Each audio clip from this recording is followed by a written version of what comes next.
Другий пакет антиросійських санкцій США у справі Скрипалів сьогодні набув чинності. Документ ще на початку місяця підписав американський президент Дональд Трамп.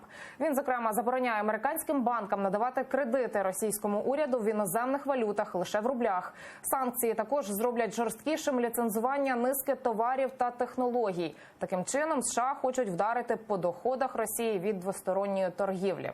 А от про те, як Дональд Трамп посварився з лідерами G7 через Путіна та як в Росії нарешті визнали поширення радіації після вибуху на полігоні неподалік Архангельська, дивіться далі в нашому огляді.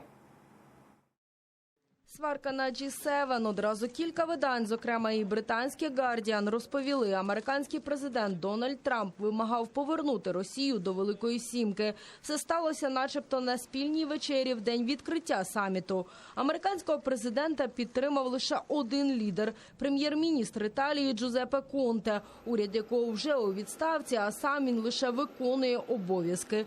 Дискусія з лідерами Великої Сімки була запеклою. Зокрема, Франція, Канада, Великобританія та Німеччина заявили, G7 – це спільнота ліберально-демократичних держав, а відтак Путіну дороги назад немає. І все через агресію в Україні. А от Трамп заявив, Росію слід повернути, щоб разом обговорювати питання по Ірану, Сирії та Північній Кореї.